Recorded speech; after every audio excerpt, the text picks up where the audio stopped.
She trusted him with her whole heart, and he shattered it in a single night. The truth was a blade, and it cut deeper than she ever imagined. Lila stood in the crowded bar, her laughter mingling with the clink of glasses and the hum of Friday night chaos.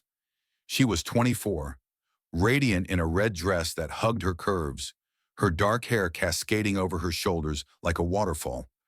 Her boyfriend, Ethan, was supposed to meet her here, but he was late again. She sipped her cocktail, brushing off the unease creeping up her spine. Ethan was always late, always with an excuse about work or traffic. But tonight, something felt different. Her phone buzzed, and she glanced at it, expecting his usual half-hearted apology. Instead, it was a text from an unknown number. "Check the back alley. You deserve to know."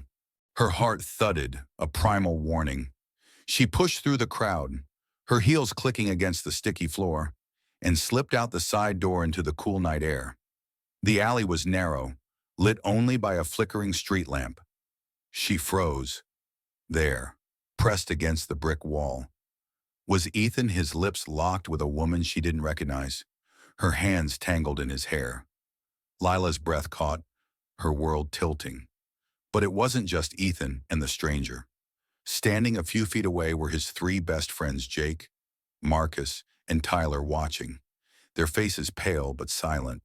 They saw her, their eyes widening, but none of them moved. None of them spoke. Lila's voice broke the silence, sharp and trembling. "Ethan!" His head snapped up, and for a split second, she saw raw panic in his eyes before he smoothed it over with a practiced smile. "Lila, babe, it's not what you think." The woman slipped away into the shadows, and Ethan stepped toward her, arms outstretched. Lila backed away, her hands shaking. "Don't," she whispered. "Don't lie to me." She turned to his friends, her voice rising. "You all saw this, and you just stood there." Jake looked at his shoes. Marcus muttered something incoherent, and Tyler's jaw tightened, but none of them met her gaze. She ran. The city blurred around her neon lights, honking cars, the pulse of life that didn't care about her breaking heart. Back at her apartment, she collapsed onto her couch, tears burning her cheeks. How could Ethan do this? And how could his friends, people she'd laughed with at barbecues and game nights, just watch? Her phone buzzed again. Ethan, calling. She ignored it. Then came the texts, a flood of them. "It was a mistake. I was drunk. Let's talk." She stared at the screen, her anger simmering into something colder, harder. She wasn't just hurt, she was furious, and she wasn't going to let this stay buried. The next morning, Lila woke with a resolve that felt like steel in her veins. She wasn't the type to wallow. She'd grown up in a small town where gossip spread like wildfire, and she'd learned early that secrets never stayed secret. Ethan and his friends might think they could sweep this under the rug, but she'd make sure the truth came out. She started with what she knew best: evidence.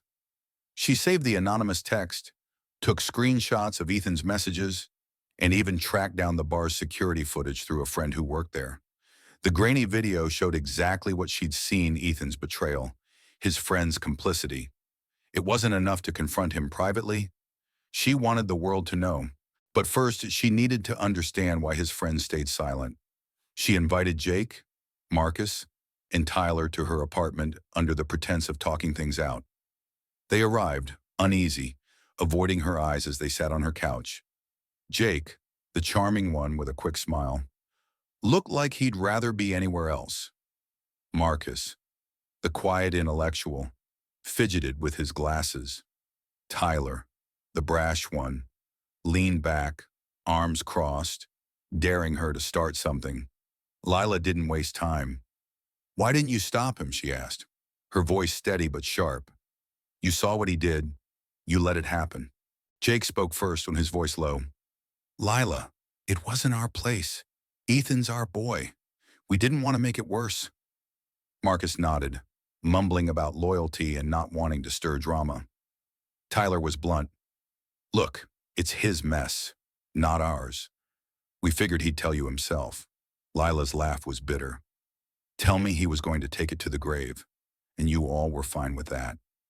The room fell silent, the weight of her words sinking in. She saw it in their eyes, guilt, but also defiance. They'd made a pact, unspoken but clear, protect Ethan, no matter the cost. Days turned into weeks, and Ethan's attempts to win her back grew desperate. Flowers arrived at her door, voicemails piled up, and he even showed up at her workplace, pleading in the parking lot. Lila held firm, but the betrayal gnawed at her. It wasn't just Ethan's cheating, it was the conspiracy of silence. His friends had chosen him over her, over what was right. She couldn't let that stand. She started posting subtle hints on social media, not naming names, but cryptic enough to spark curiosity. A quote about betrayal, a photo of the alley, captioned, "Some truths can't stay hidden." The comments rolled in, friends, mutual acquaintances, even strangers, sensing something big was coming. Ethan noticed. He called her late one night, his voice tight with anger. "What are you doing, Lila? You're making me look like the bad guy." She laughed, cold and sharp. "You did that yourself, Ethan." He tried to spin it, claiming the other woman meant nothing, that it was a one-time thing, but Lila had done her homework. The woman was Claire, a co-worker Ethan had been helping with a project for months. Texts between them, uncovered through a mutual friend, showed it wasn't a one-night mistake but a calculated affair. Lila's anger burned brighter, but so did her determination. She decided to confront the group publicly. A mutual friend was hosting a party, and Lila knew Ethan and his friends would be there. She spent hours preparing, not just her words but her heart. She didn't want revenge, she wanted justice. She wanted them to face the consequences of their choices. At the party, the air was thick with tension. Ethan spotted her and froze, his friends clustering around him like a shield. Lila didn't hesitate. She stepped onto a makeshift stage, a microphone in hand, and the room fell silent. "I trusted someone with my heart," she began, her voice steady but laced with pain, "and he broke it. But what hurt more was the silence of those who saw it happen and said nothing." She recounted the night in the alley, not sparing details, the way Ethan's lips met Claire's, the way his friends stood by, complicit. Gasps rippled through the crowd. Ethan's face turned red, his friends shifting uncomfortably. "I'm not here to shame anyone," Lila continued. "I'm here because the truth matters. Because loyalty doesn't mean protecting someone's lies. It means doing what's right, even when it's hard." The room erupted. Some cheered, others whispered, and Ethan stormed out, his friends trailing behind. But the damage was done. The truth was out, and it spread like wildfire. Social media exploded with posts, some praising Lila's courage, others debating the ethics of public call-outs. Ethan's reputation took a hit, his coworkers whispered. His friends distanced themselves. Jake, Marcus, and Tyler faced their own fallout, their silence branding them as enablers. Lila didn't feel triumph, but she felt free. She'd taken back her power, her voice. In the weeks that followed, Lila rebuilt her life. She leaned on her friends, started therapy, and even began dating again, cautiously. Ethan tried to reach out once more, but she blocked him. His friends, too, faded from her life, their guilt a barrier they couldn't cross. Lila learned to trust again, not just others but herself. She'd faced betrayal and come out stronger, not because she was unbroken, but because she'd chosen to stand tall in the pieces. The story didn't end with a neat bow. Life rarely does. But Lila's courage sparked conversations about loyalty, about truth, about what it means to stand by or stand up. She didn't just expose Ethan's cheating, she exposed a deeper flaw in those who choose silence over justice. And in doing so, she reminded everyone that secrets, no matter how deeply buried, always find their way out.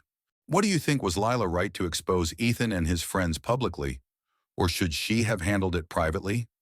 Where do you draw the line between personal justice and public accountability? Share your thoughts.